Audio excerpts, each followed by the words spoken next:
In part 2 of our review, we're going to be checking out some drum tracks going through the 76A. There was wear on the crutches and the shadows. Many men have failed, but I've led all. I know now that I've put a weight on your shoulder. It only makes you stronger, only holds you longer. Is empty, but I keep looking here for you. Lonely for you, yeah, lonely for you. Okay, so that's kind of how the song goes. As you can see, I've already queued up the snare to go through the EQPA and then into the 76A. Now I have everything set up in Studio One, so I have everything with pictures. It looks fantastic. So I have the pipeline. Actually, it's 76A first, and then the EQPA. So one thing I've been kind of messing with is the idea of preserving transients. I used to really enjoy actually kind of lopping it off and make it sound fat. One thing that kind of comes to mind is the plugin by Universal Audio, the LA3A, and it just seemed to be just really good at kind of destroying the snare sound, but done in like very small amounts. It was actually kind of nice. Now I've since appreciated kind of a better way to do things, but I'm going to be playing around with the actual transients and the actual snap of the snare drum. Now I'm using a dual mode here, so 8+4. I want you to listen to that snap as it changes from just the single to the dual, but also how it changes with this release too. You'll get more ring at the faster release, and you'll get more punch at kind of a slower setting. Because we want the compressor to actually start working and then not give up before the drum is finished sounding its note. With a fast release, it's so fast that it basically only treats that transient. With a slower setting, it's treating the whole thing. So it's allowing some of the transient through with a slow attack, and then it's compressing the sound as a whole with a slow release.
Now, one thing about compression is that you can hear it when it's soloed like that, but it's actually a really bad habit to do.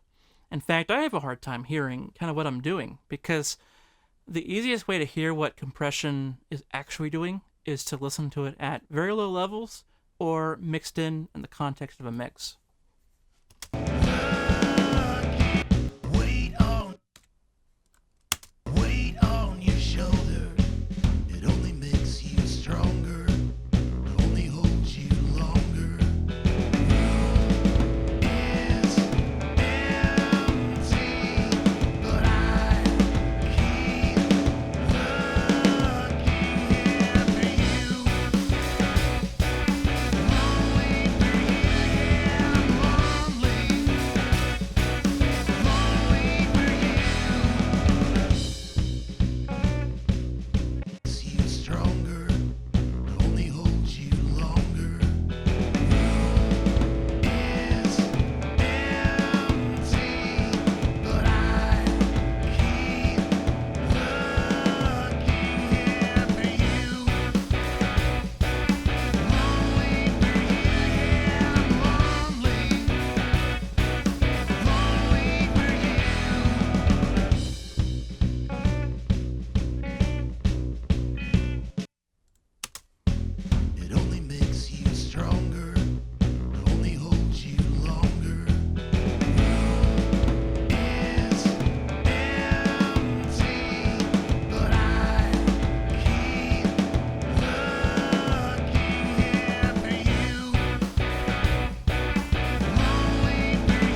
Okay, so I don't know if you noticed there, but as I went to the 20 plus 12, then I went down in the pairing to a lower ratio, 8 plus 4. I did those adjustments that we talked about. I sped up the release.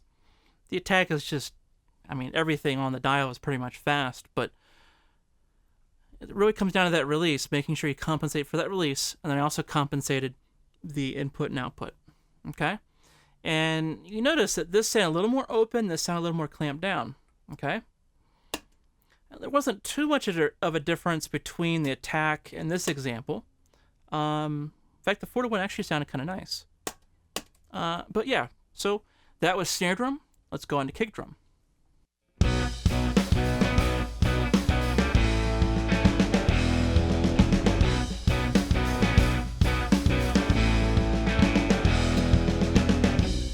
There was wear on the crutches and the shadows. Many men have failed, but I've led all. You hear there how it got bigger and bigger as I went from 12 to 8 to 4? I know now that I've put a weight on your shoulder. It only makes you stronger, only holds you longer. In this example, the compressor is before the EQ. But I keep looking after you. Lonely for you, lonely. Lonely for you.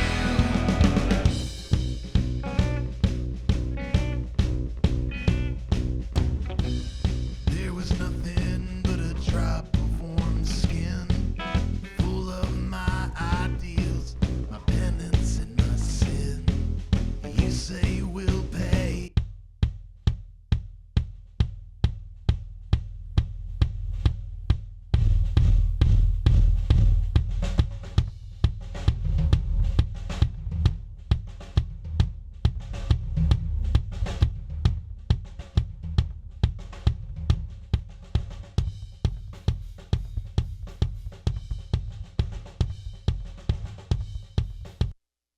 So I know that's pretty extreme, but what I'm doing is I'm kind of cranking it to find kind of the right balance of speed on this release here. So I kind of crank the settings to find my release time, and then I back up back down, and I'm just kind of looking for maybe, halfway movement on the meter.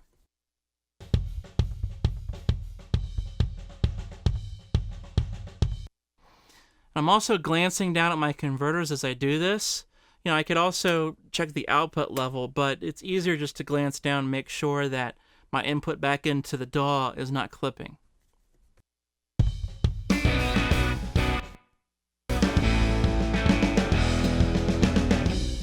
There was wear on the crutches and the shadows. Many men have failed, but I've led all. I know now that I've put a weight on your shoulder. It only makes you stronger, only holds you longer.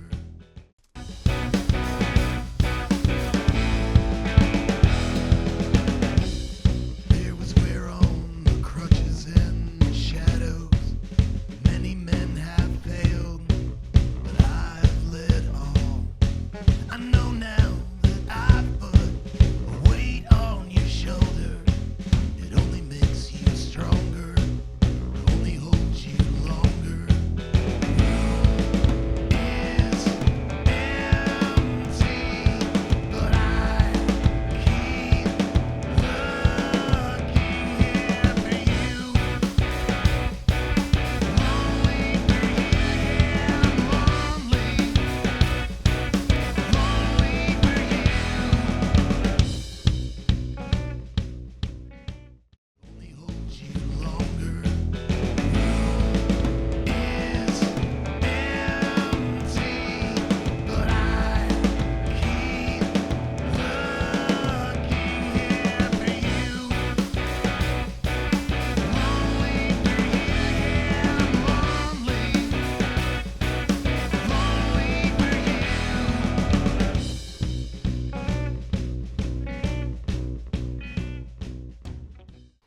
Okay, so what was interesting there is that as we played through the track, I decided to give a little bit more boost on the louder portions.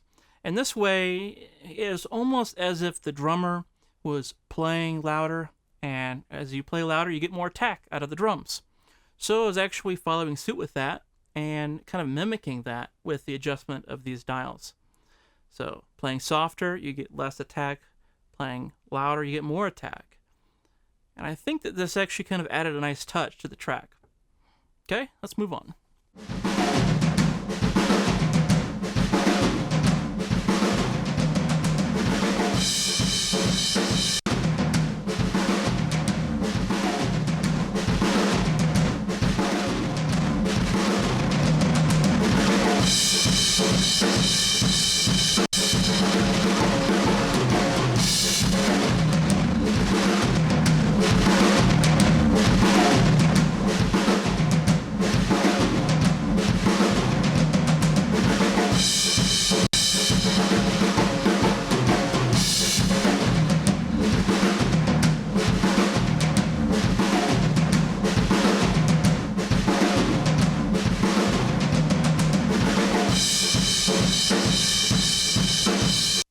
So what I'm trying to do is bring out the sustain of that floor tom and just make the tom sound huge.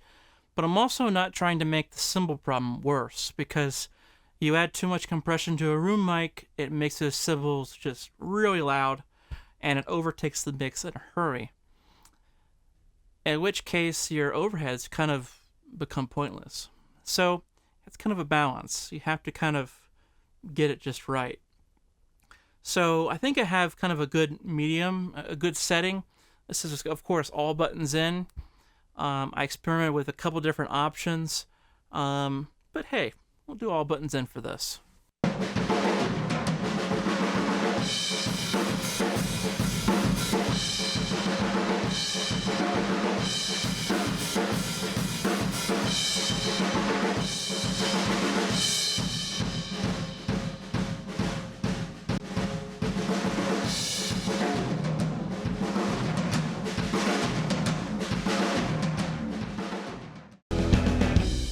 There was wear on the crutches in the shadows. Many men have failed, but I've led all.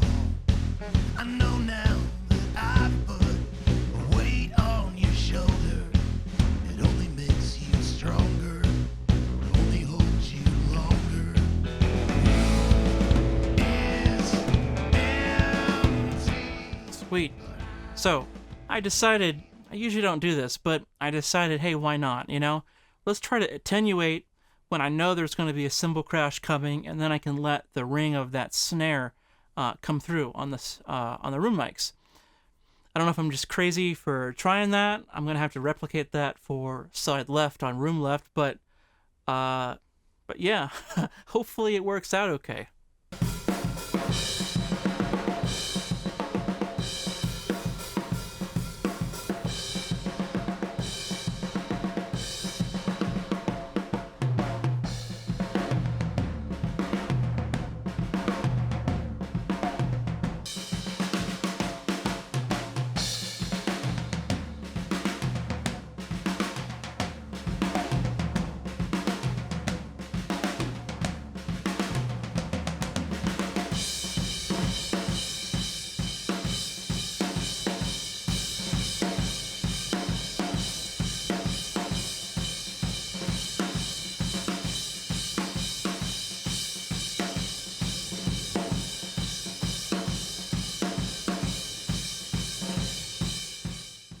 Okay, so in overhead, I was using kind of some interesting techniques here. I decided I wanted to boost the top end a little bit, obviously, but I wanted to kind of clear out some honk in the low mids. So I attenuated up to, 6 here, but then I also boosted some back, and that kind of gave me a thick low end, but attenuating some of the highs above it. For the compression, I decided to use a 4-to-1 because I didn't want the snare to sound slammed during the louder portions. I wanted it to be a little more even sounding, so I wanted to treat more of the whole signal. I used a fast release though and a fast attack because I'm actually trying to get a fat snare sound. I'm going to rely on the close mic for the attack, and for the overhead, I'm almost kind of shaping it like a room mic. Not quite, but I want it to be kind of fat in the room mic, so I chose a fast attack and a pretty fast release as well.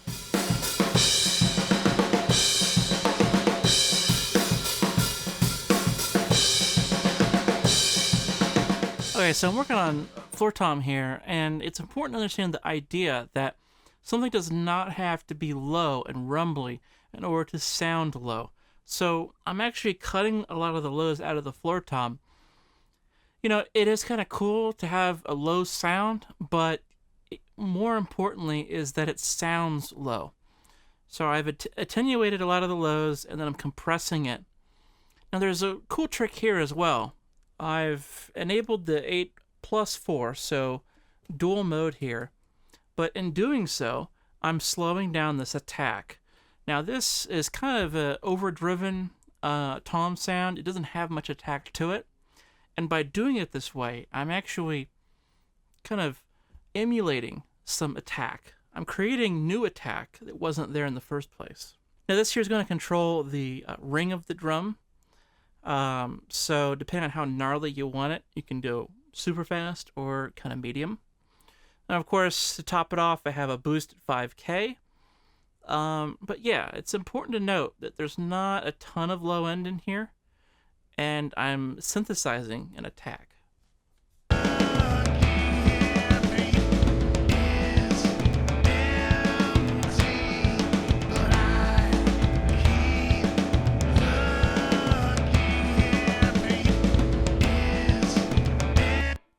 You hear that? The EQ is ahead of the compressor, and if I cut, it's almost like I'm doing a boost.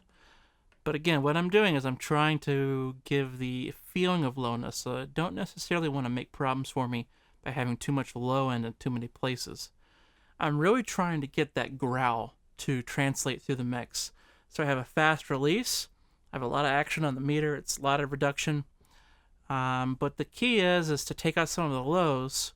We're going to basically crank it up, and hopefully the amount of lows we attenuate is the same amount that we crank it up by. You know, I really do want to take out some of those lows, but it's more to get the compressor working in the way that I want it to work, and to work on the frequencies that I want it to grip and to compress.